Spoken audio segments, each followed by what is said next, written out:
Que Deus abençoe. Só de estrada eu fiquei 2 horas para chegar aqui. Eu tenho que pelo menos ficar 2 horas aqui, né? Porque eu vou ficar mais 2 horas para voltar para casa. Não vou ficar 4 aqui não. Só 2. Queria que você ficasse de pé, por favor. Vem cá, lindão, por favor. Quero que você levante a mão a sua e bata. Levanta aí, lindão. E bata na mão do outro lá em cima e diga para ele: graças a Deus, Deus fez um homem. Graças a Deus, Deus fez um homem. Agora bata na mão de outros 2 aí e diga: graças a Deus, Deus te fez um homem bonito, lindão, maravilhoso. Coisa linda de Jesus.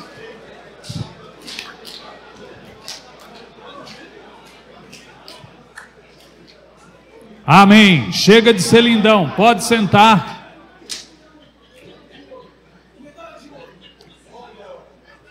Antes de começar a ministração, eu queria que a Ruth rodasse 2 vídeos para depois a gente conversar.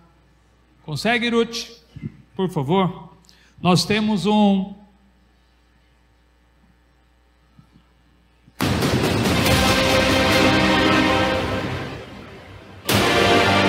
Isso é um encontro de homens que fazemos uma vez por ano aqui na cidade de Jundiaí.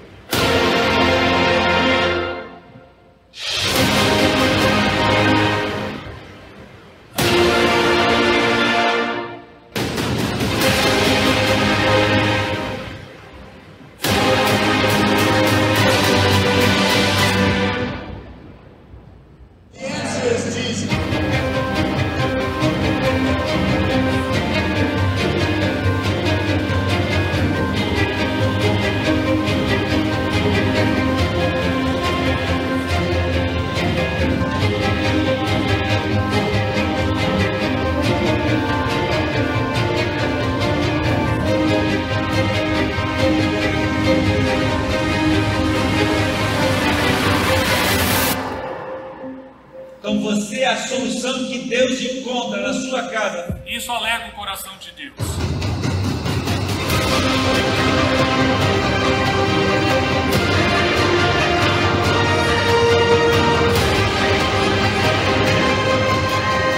Vamos dar uma salva de palmas para Jesus, vem forte!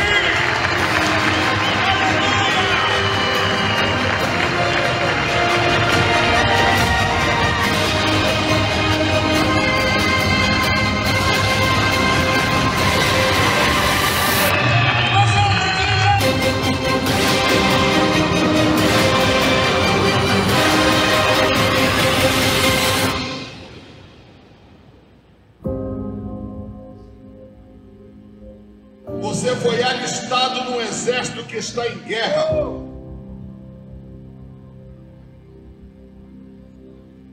Pode pôr o outro, Ruth, por favor.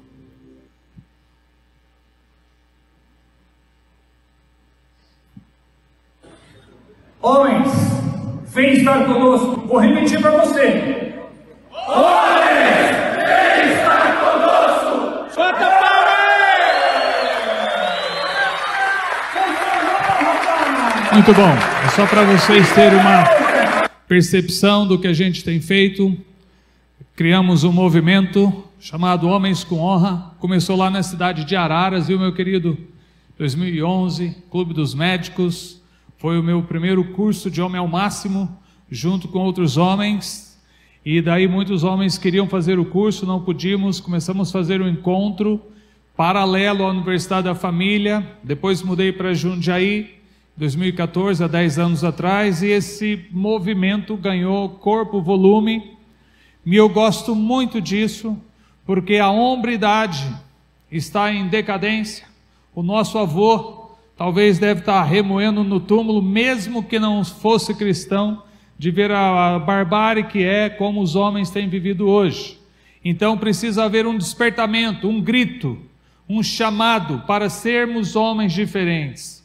Homens que vão gritar Maranata, vem Jesus, ou que vamos criar filhos que vão gritar vem Jesus.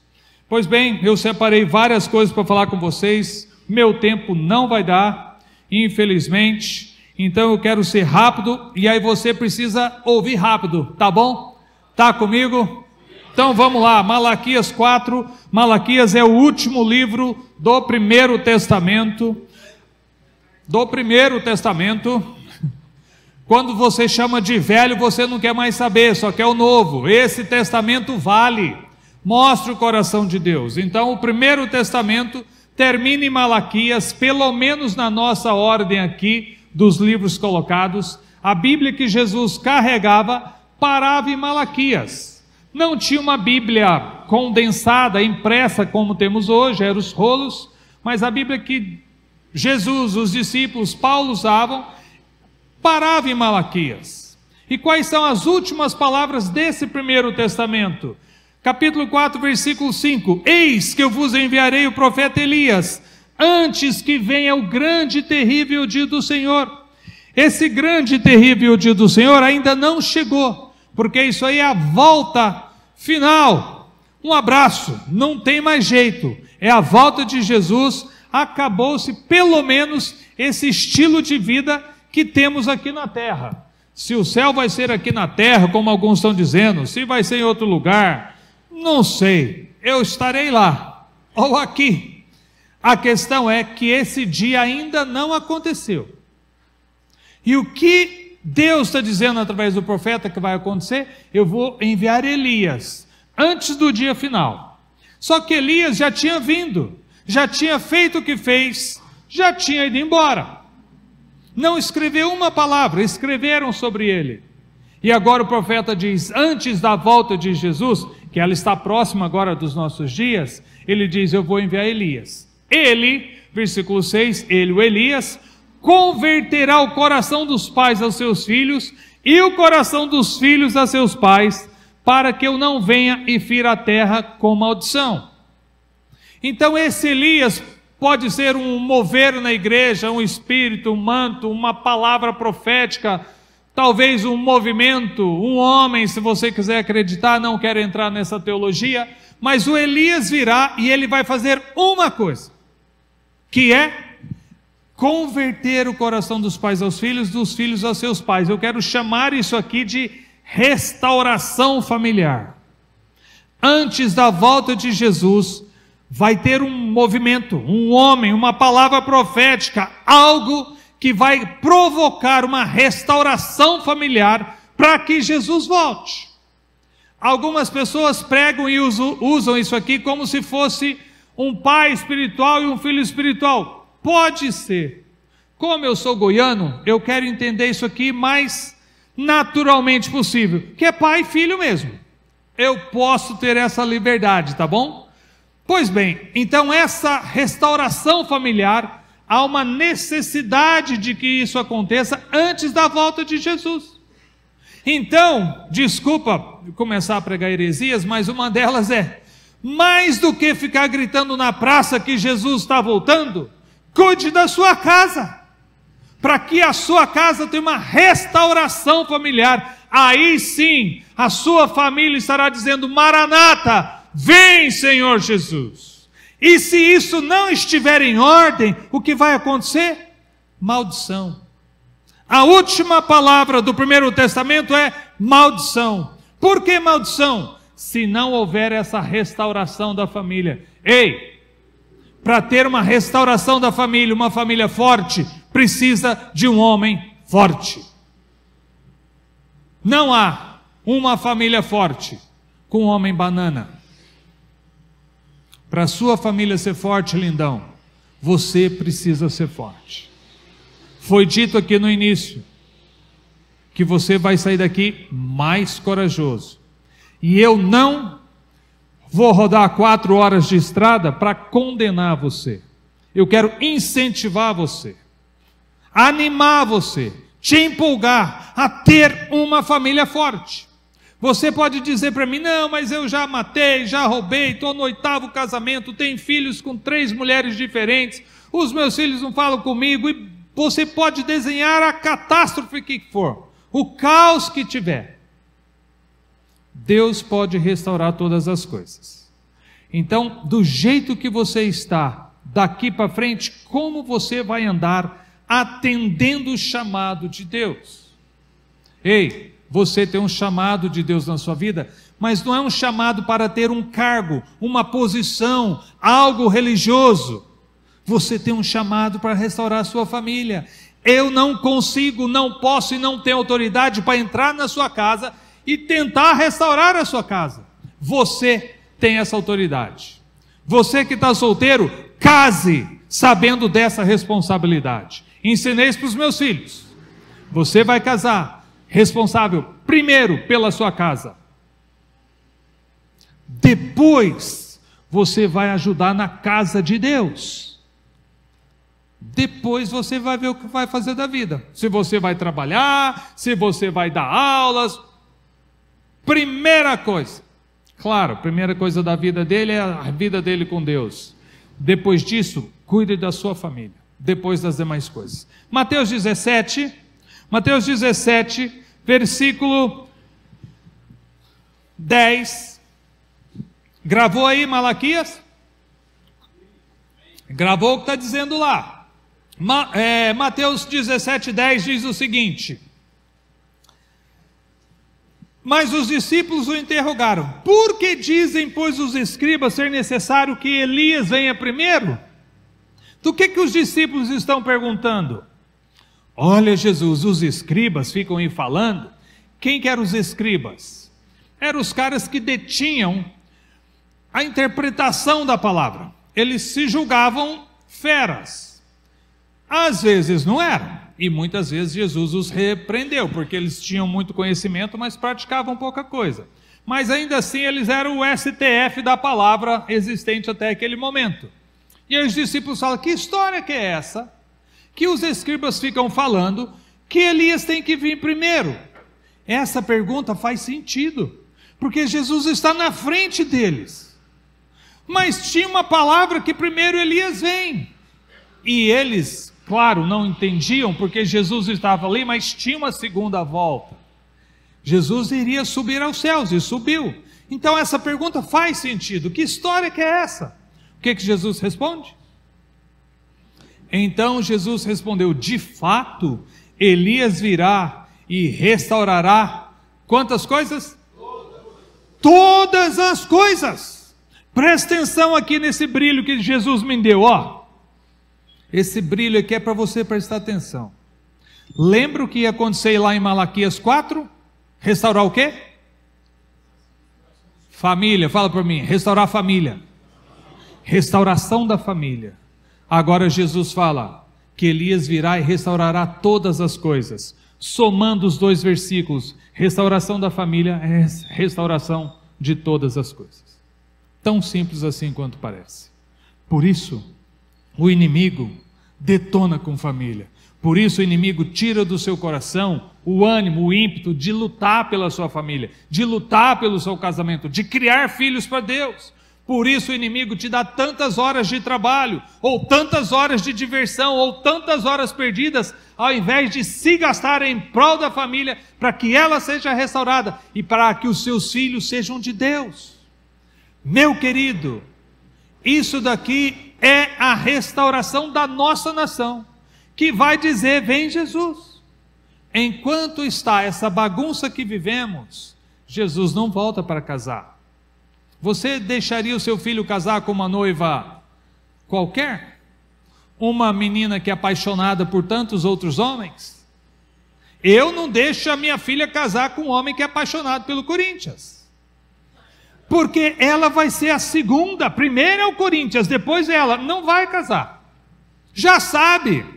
O menino chega cabeludo, tatuado, com piercing, mascando chiclete corintiano, está fora. Cabeludo já é uma afronta. Não vai. Corintiano, ele é apaixonado pelo time. Palmeirense também é. Flamenguista idolatra. Atlético Mineiro faz santinho, mesmo sendo crente. Porque tem algo errado nos nossos corações, em que mais nos apaixonamos por essas coisas do que pelas coisas certas. Sabe quando isso vai mudar? Quando a gente tiver uma massa de homens, uma multidão de homens, dizendo não para essas coisas, sim para aquilo que Deus está te pedindo. Deus não está me pedindo para eu pregar nas multidões. Deus está me pedindo para eu cuidar da minha esposa e dos meus filhos. E sabe como eu cuido dos meus filhos? Fazendo com que eles se apaixonem por Deus primeiro, depois as demais coisas. Tão simples, mas tão difícil de praticar, porque eu não fui ensinado dessa forma. E mesmo convertido, parece que a minha conversão, ela não é 180 graus, ela é igual uma curva de avião, ela é lenta, ela demora, ela está difícil de vir completamente para Jesus. Eu venho para Jesus, mas ainda com amarras, com elásticos me segurando e não me permitem que eu corra. Então, meu querido, nessa noite, entre tantas coisas, eu quero dizer que você é um homem amado por Deus. Eu te condeno, eu olho aqui e falo, que homem feio, não sabe cantar direito, não sabe escrever, não sabe calcular química, não sabe ganhar dinheiro, eu julgo você. A sua sogra te julga, não é verdade? Não levanta a mão não, eu sei que ela te julga. O seu filho fala que você é injusto. Nós nos julgamos e nos desqualificamos. E Deus faz isso com você? Alguém aqui é avô? Temos alguns. Você já é avô, rapaz? Tão novo? O que é isso? Você que é pai ou você que é avô, eu gosto mais do avô porque pega o seu neto, 1 ano de idade, 10 meses de idade.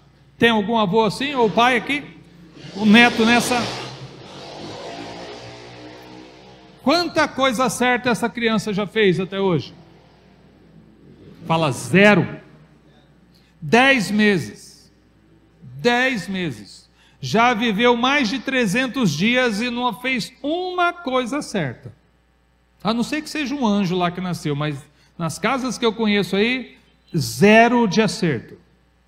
Cocô na hora errada, choro na hora errada, de madrugada, na hora do culto, atrapalha, e isso, aquilo, incomoda tal.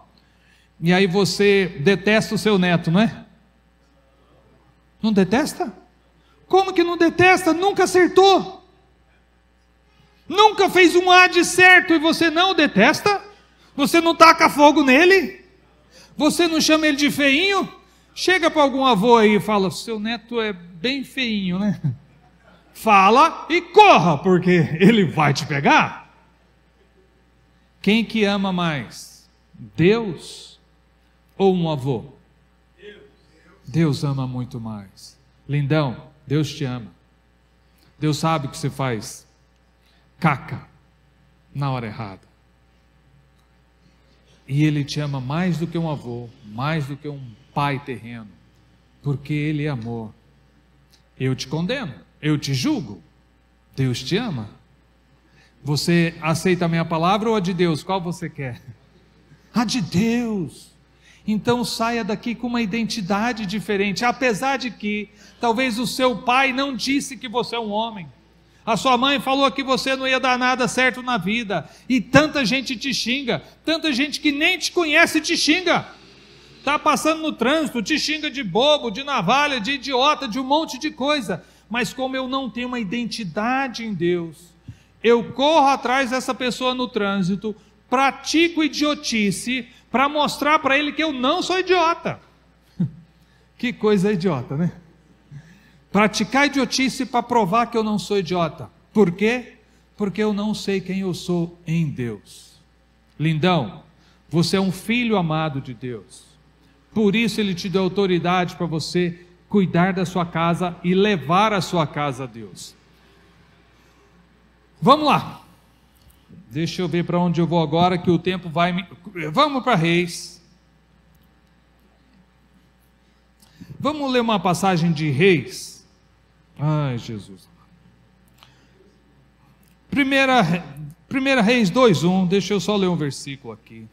Eu não vou poder entrar aqui no Reis que eu quero, que vou demorar um pouco.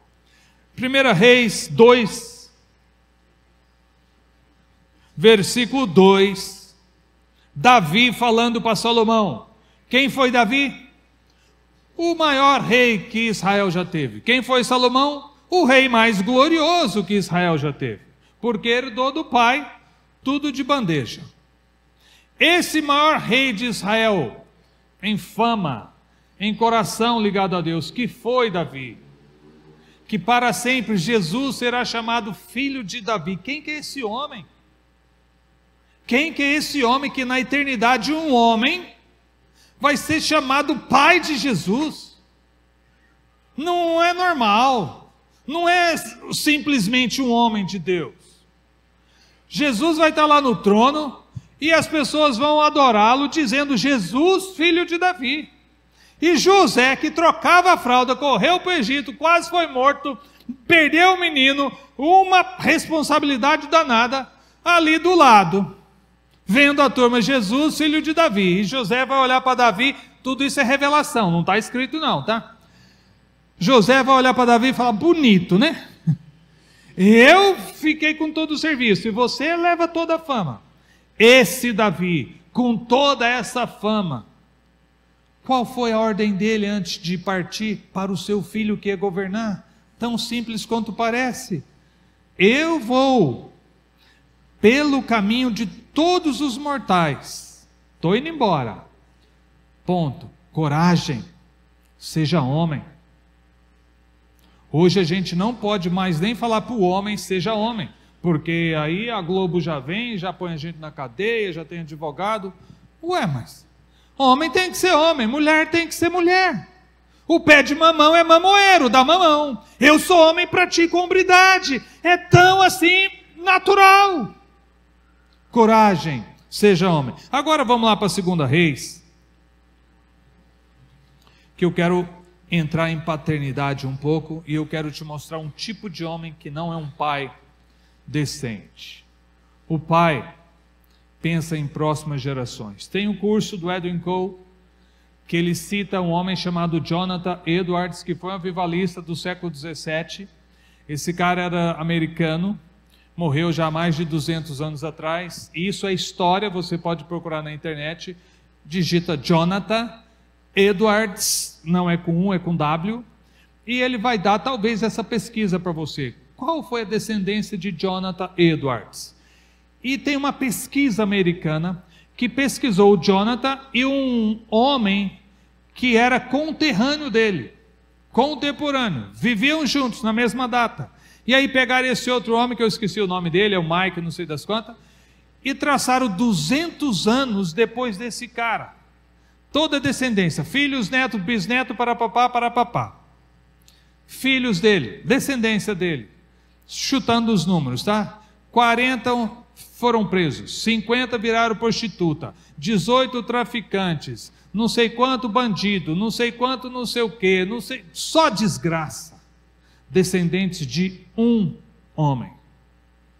E lá embaixo, coisa que americano gosta, prejuízos aos cofres públicos, 2.500.000 dólares. Jonathan Edwards, um contemporâneo desse Mike, descendência dele. 2 foram vice-presidentes americanos, 6 foram reitores de universidades, 50 deram nome a universidades, não sei quantos foram pastores, não sei quantos missionários, não sei quantos enfermeiros, não sei quanto isso, não sei quanto aquilo, só bênção na nação. Lá embaixo, prejuízos aos cofres públicos, descendentes desse homem, 0. Entendeu, lindão? A sua vida não é nem sua, os seus filhos estão te vendo. Perdoe seu pai que te ensinou a apaixonar pelo Corinthians. Perdoe mesmo, fala, está perdoado. Mas eu vou parar essa praga agora. Lembra do sacerdote, do Arão, que a turma estava morrendo, ele pegou o incensário, foi lá e balançou, daqui não passa. Seja Palmeiras, seja Flamengo, seja São Paulo, seja que porcaria que te ensinaram a se apaixonar por ela. Fala, basta! Não! Os meus filhos são de Deus, não são dessas porcarias. Então alguém vai ter que dar um basta. Falar, não. A vida não é só sua. Existe uma descendência. E preste atenção no que um rei pensava sobre descendência. 2 Reis 20. Eu vou ler mais curto aqui, a partir do versículo 16. Então disse Isaías a Ezequias: 2 Reis, capítulo 20, versículo 16. Então, eu estou usando a revista atualizada, viu? Então disse Isaías a Ezequias, Isaías o profeta, Ezequias o rei: ouve a palavra do Senhor. Eis que virão dias em que tudo quanto houver em tua casa, com que entesourar os teus pais até o dia de hoje, será levado lá para a Babilônia.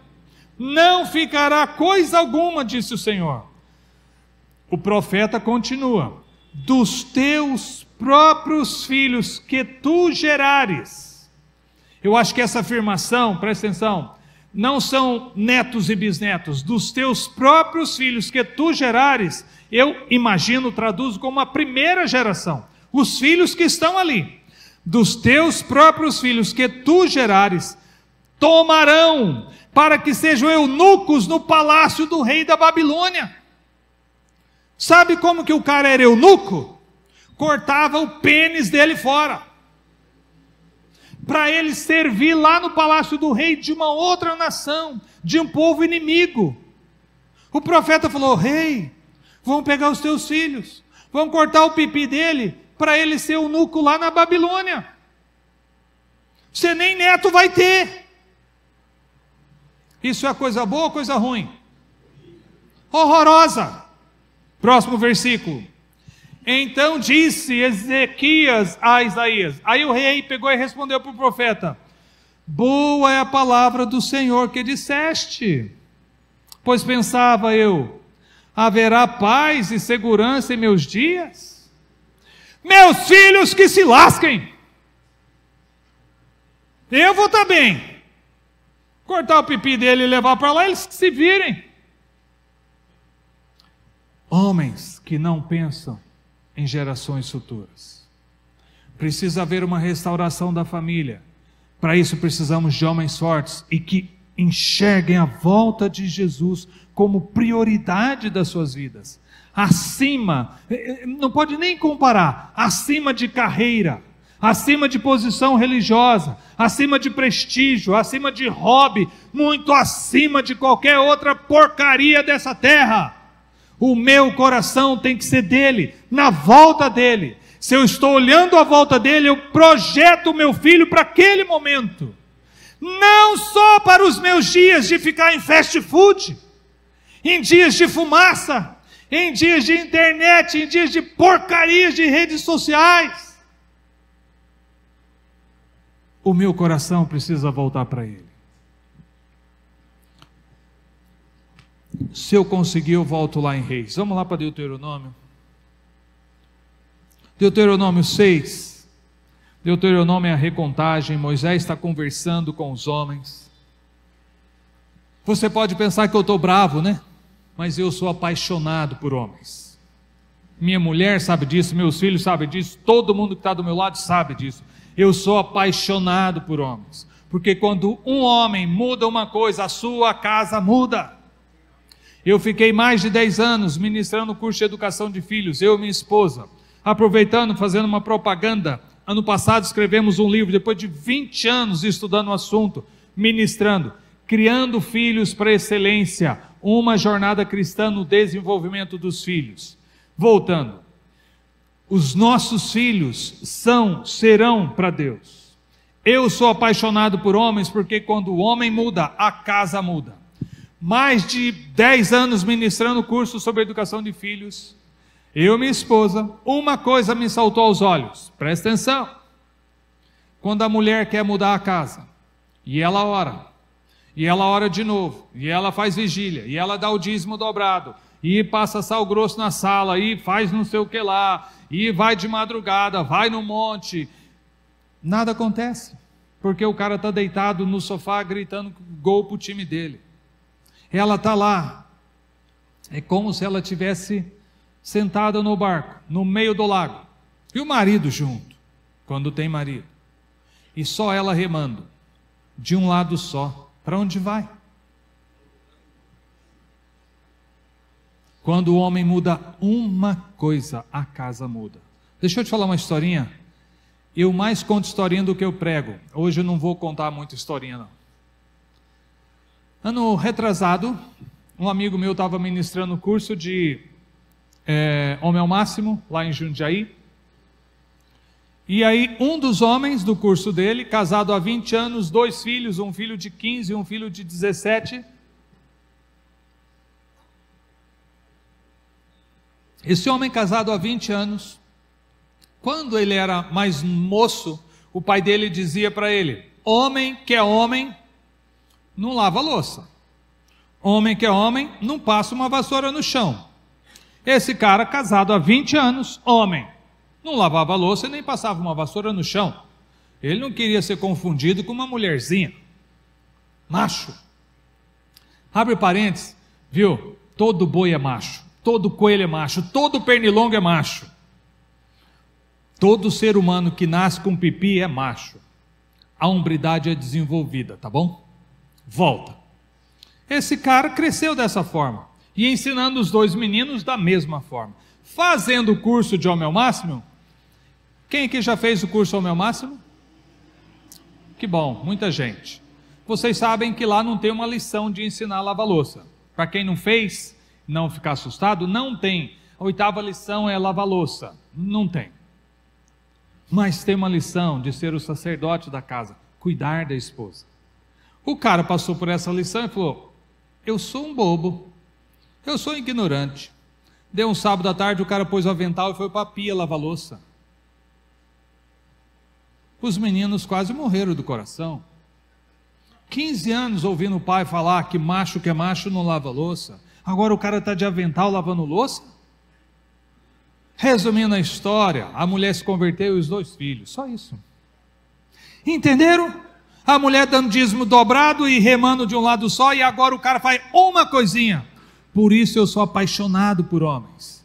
Aí em 2011, lá em Araras, lindão, falei: minha querida esposa, você trabalha para lá e eu trabalho para cá, porque eu vou focar na cabeça da casa, que é você. Mesmo você que é jovem, você tem que casar, não é eu que vou mandar, você vai servir mais. Lá em Marcos, Jesus fala: não, entre vós não é assim. Quando ele fala, os governadores mandam, e tem vocês em submissão, em sujeição, mas entre vós não é assim não. Quem quiser ser o maior, sirva.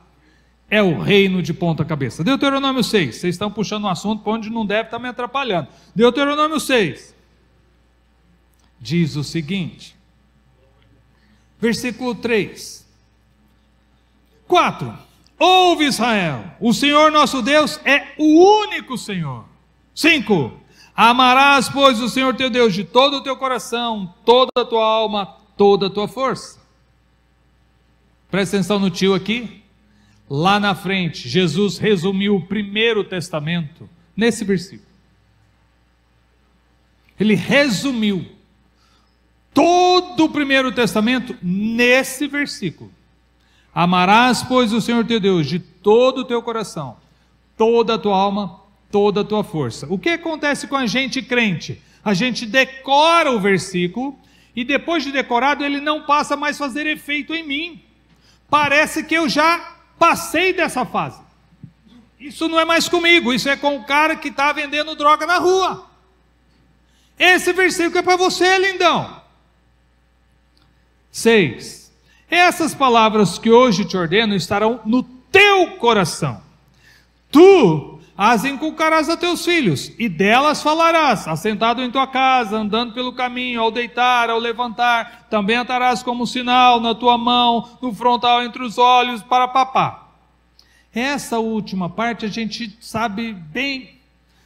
Inculca, tem que inculcar, andando, cantando, caminhando, indo para a escola, indo de férias, indo para a igreja, em todo o tempo tem que inculcar no coração da criança.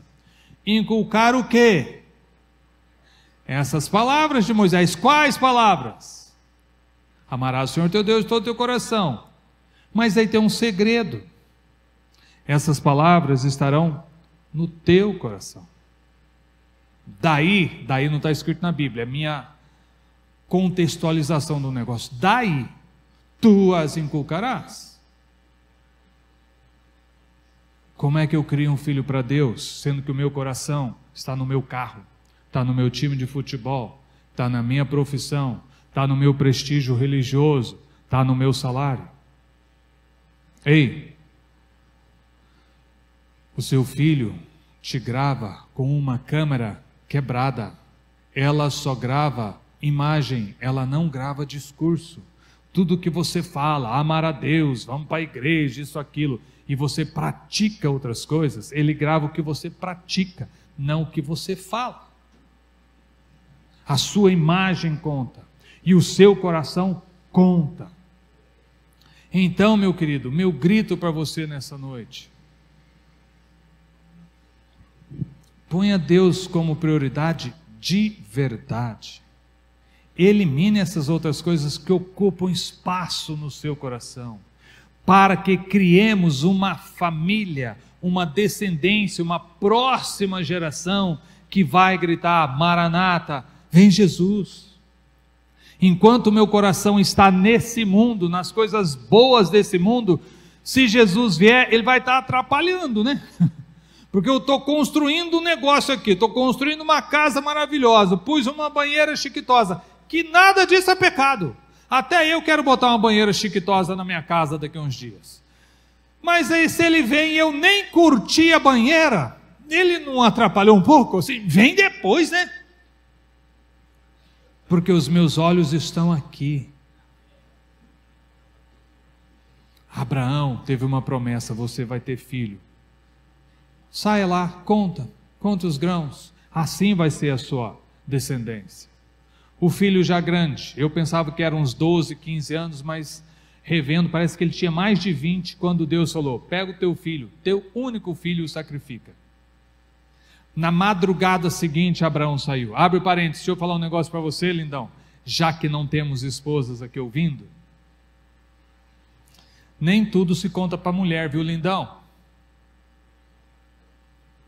Você acha que Abraão chegou para Sara e falou: Sara, é o seguinte, Deus se encontrou comigo ali e falou para eu pegar o nosso filho e sacrificá-lo.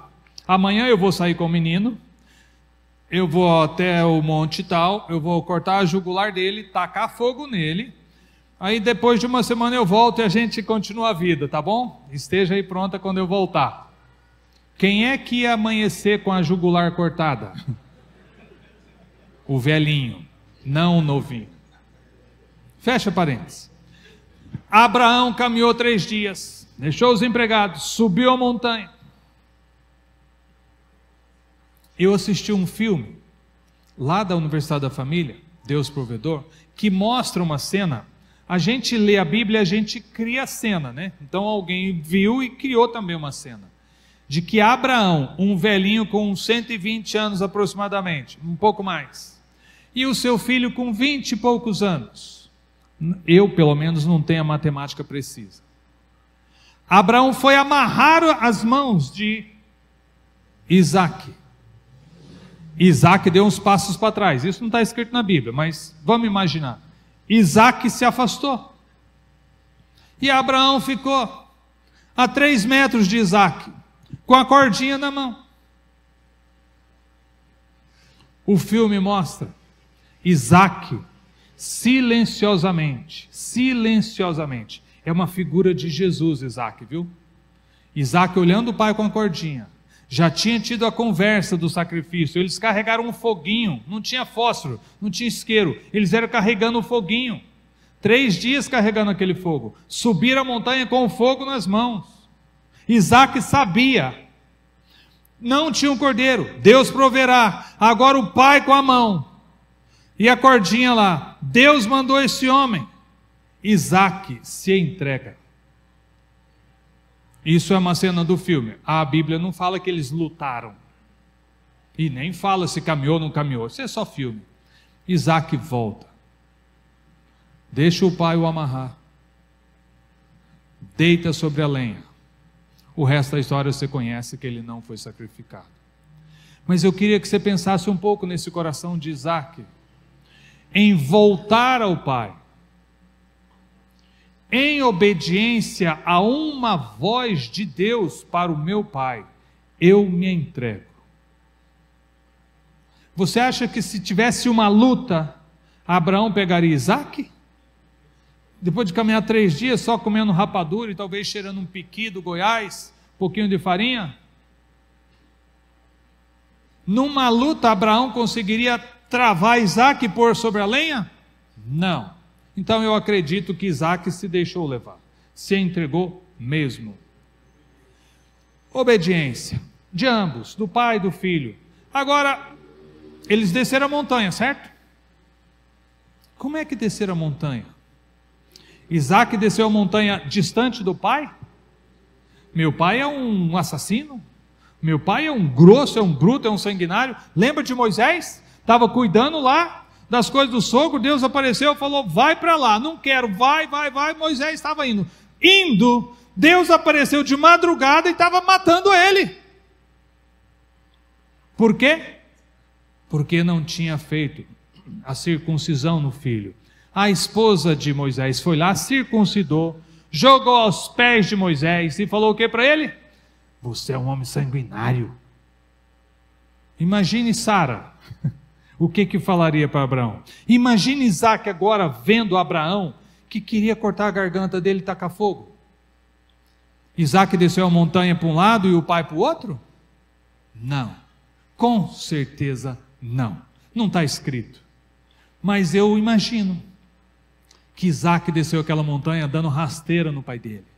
Ei, velhinho, não aguenta? Está caindo? Quer descansar um pouquinho? Quer esperar 7 dias para dar mais alguns passos? Eu vou te pegar, garoto, você não fica zoando não. E os dois desceram, rolando, fazendo gracejos um com o outro, porque Deus tinha dado Isaac pela segunda vez para esse homem. Mas o que estava no coração de Isaac é, meu pai é um homem de Deus. No outro dia, semana seguinte, Isaac chutando bola, e Abraão vinha chamá-lo para o jantar. Isaac, vem lavar as mãos para o jantar. E os colegas de Isaac viam o velhinho vindo, e eles gritavam, Isaac, seu pai está chegando. Não tinha gracejo. Sabe por que não tinha gracejo? Porque Isaac sabia, o meu pai é de Deus. O coração do meu pai é de Deus. Deus deve ter pedido a coisa mais difícil para o meu pai, e o meu pai obedeceu. Eu posso me entregar ao meu pai, porque não tem caprichos. Não é para torcer para um time, não é para ele ganhar mais, não é para ele ganhar suquinho no sofá. O meu pai vive para Deus. Meus queridos, o meu coração precisa se voltar completamente para Deus, para que criemos uma geração que vai gritar Maranata, vem Jesus. Para isso, eu preciso me empenhar. E eu tenho tido tantos embates com muitos amigos que gastam tanto tempo com tantas coisas, ao invés de criar os filhos para Deus, ao invés de ter o coração em Deus.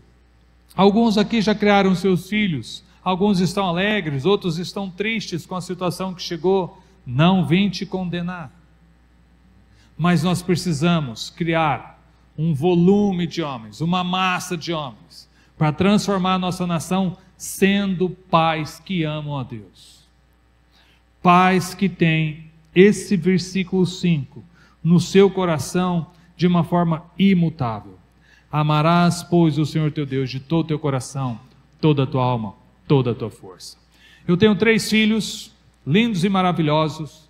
Eu tenho um casal de gêmeos e tenho um caçula. Então eu tenho Davi, Jonatas e Beatriz. Jonatas e Beatriz são gêmeos, têm 24 anos. Desde que nasceu Jonatas, você não vai viver para esse mundo. Você não vai gastar a sua vida para ser milionário. Você não vai ficar atrás dessas coisas. Você é de Deus. Você vive para Deus. Eu morava lá em Araras, trabalhava numa multinacional indústria farmacêutica.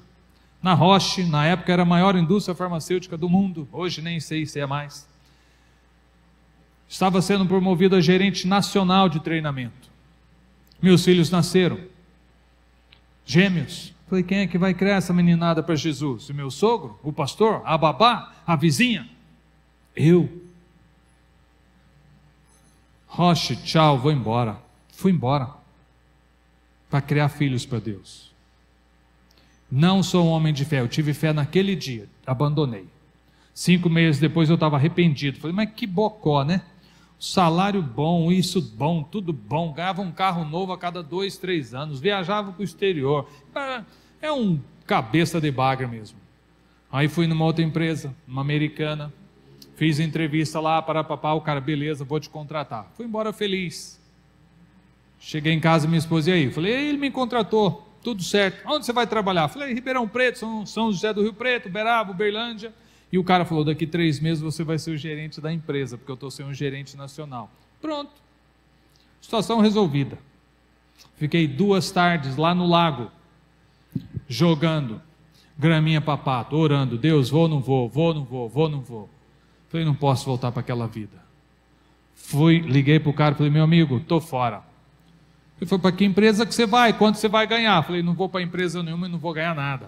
O que você vai fazer da vida? Eu vou chutar bola com os meninos, vou ler a Bíblia, orar, montar quebra-cabeça, rolar no tapete. E lá se foram 21 anos da melhor decisão que eu fiz na vida. Montei um negocinho, uma pequena farmácia que está até hoje lá na cidade.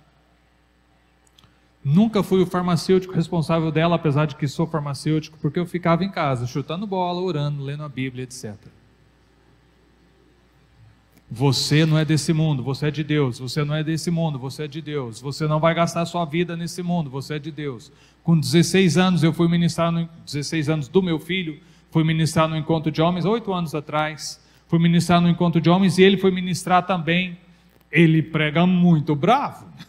Um dia que vocês tiverem capacete e coragem, venha e traga ele para pregar, que vocês vão ver o bicho arder.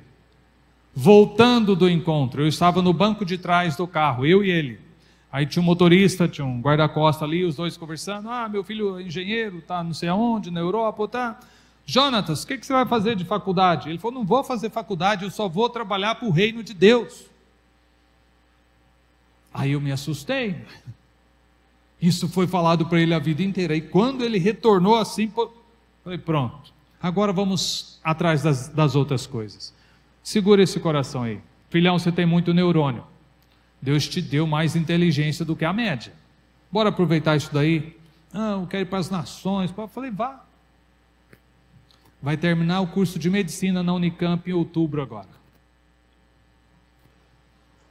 Fui passear com ele em outubro passado, ele pegou 15 dias de férias, foi para o Rio de Janeiro, arrumei uma casa do amigo lá, ficamos só eu e ele numa casa, num condomínio, e a conversa era residência, você está falando de residência ou reino, residência ou reino. De novo, ele está na mesma crise, não quer fazer residência, ele quer ir embora lá para o sertão nordestino, trabalhar de graça. Filhão, presta atenção nisso, naquilo, olha os sinais, papo. Isso ainda não está resolvido, possivelmente ele vai fazer residência.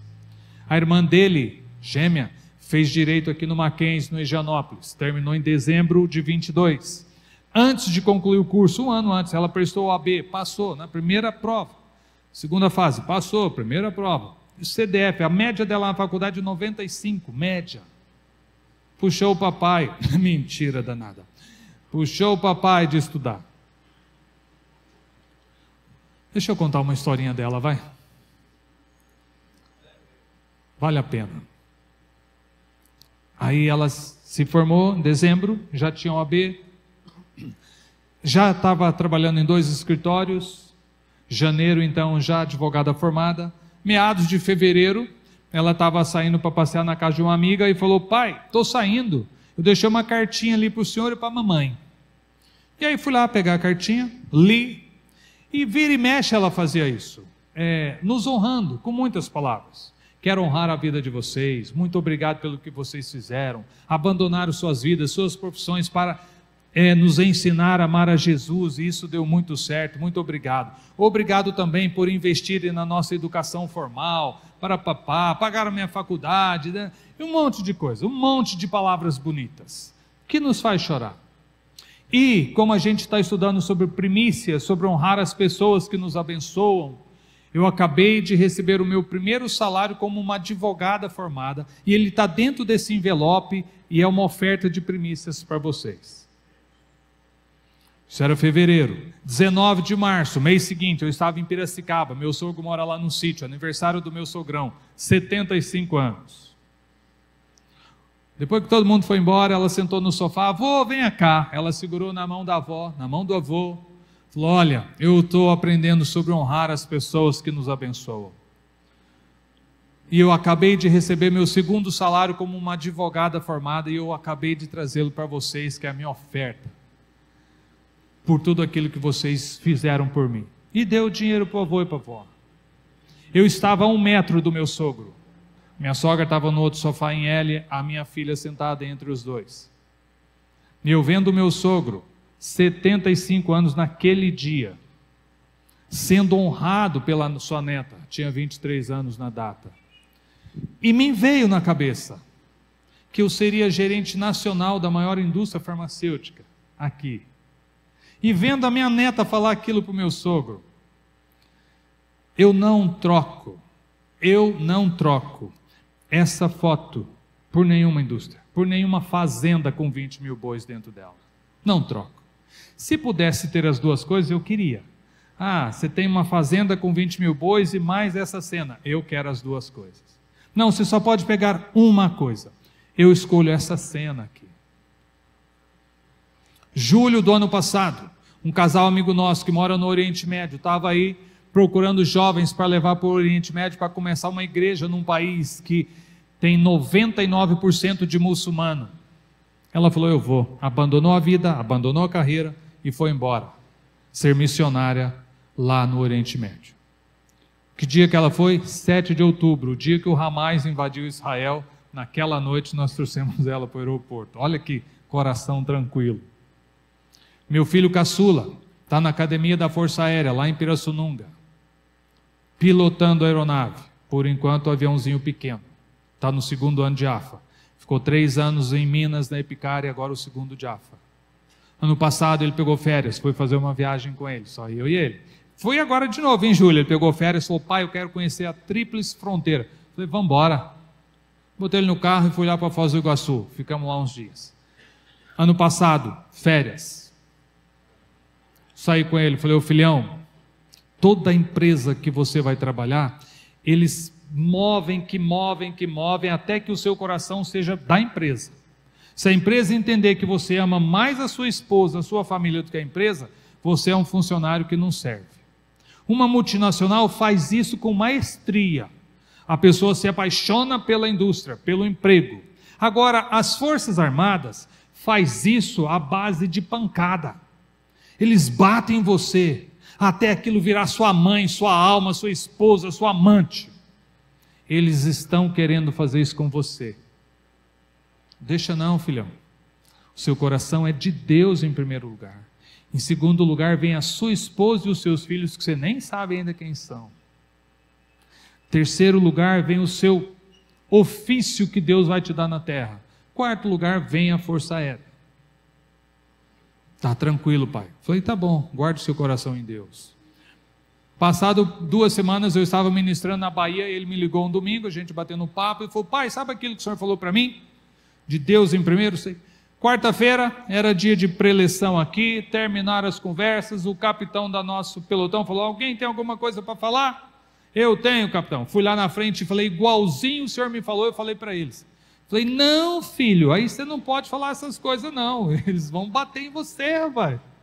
Era só para você guardar no seu coração. Não, tem um bom conceito, posso falar, e já está falado e beleza. Está lá, um homem de Deus.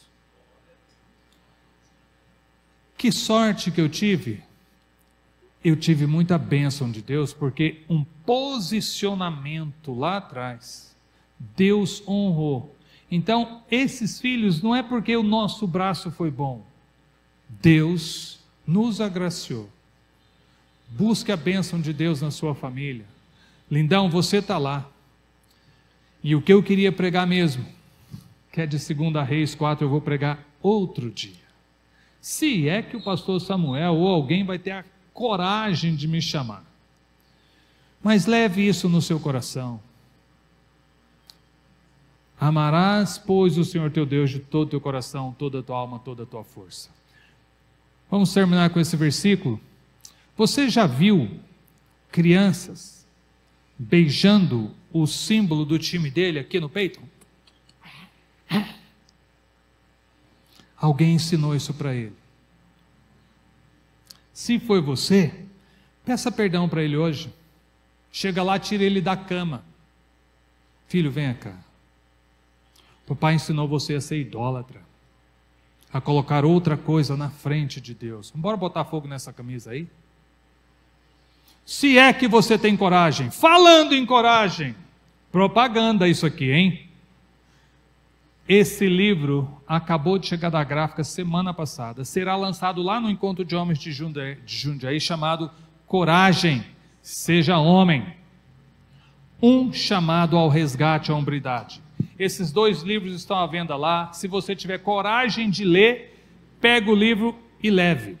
Se tiver coragem de pagar, pague. Se for ler e não tem dinheiro, leve. Beleza? Eu não sou Madre Teresa de Calcutá não, mas depois Deus fecha essa conta aí. Quiser pagar, pague. Se você não for ler e quiser levar, aí você tem que pagar. Eu vou levar só de enfeite. Pague. Quero ler e não tenho grana. Pode levar. Quero ler e tem grana para pagar. Pague. Voltando. Queime a camisa. Filho, perdão. Pai, está perdoado. Os garotos do Brasil, última historinha, vai. Mulher está grávida. Aí o pai é corintiano. O sogro é palmeirense. O outro sogro é São Paulino. Aí tem um tio que é flamenguista. O outro tio é Atlético Mineiro.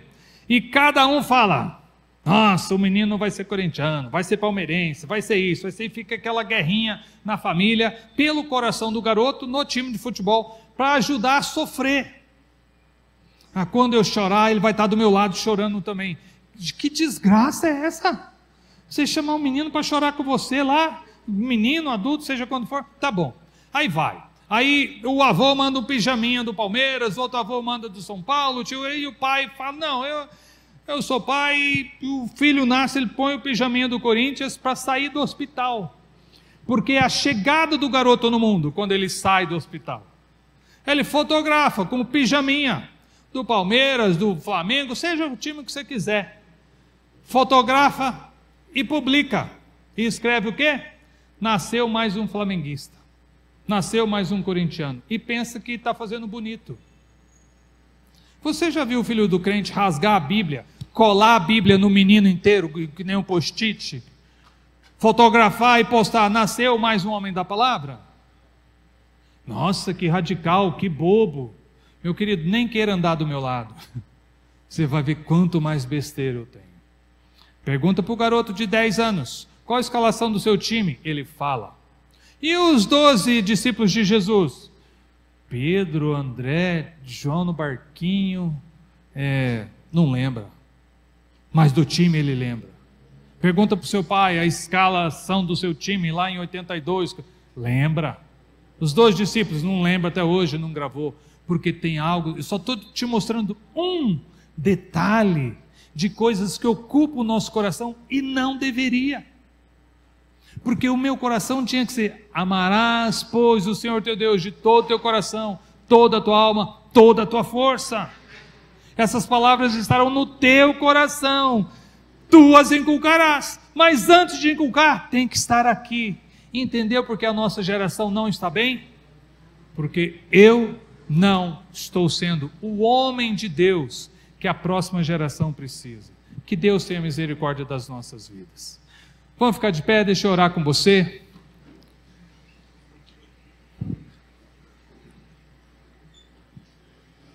Queria agradecer pelo convite, pela honra. Pastor, muito obrigado pela confiança, coragem de me deixar subir aqui, ministrar aos homens. Obrigado pela sua paciência. Não é para você ir embora triste, não. É para você ir embora desafiado. Lembra, o cara lavou louça uma vez, mudou a casa. Não saia querendo fazer tudo de uma vez. Fala: eu vou mudar esse detalhe aqui, depois esse daqui, depois aquele lá. Deus te ama mais do que o avô ama qualquer neto. Tá bom? eu julgo você, chamo você de feinho, de bobo, Deus ama você. Pai amado, obrigado por essa noite.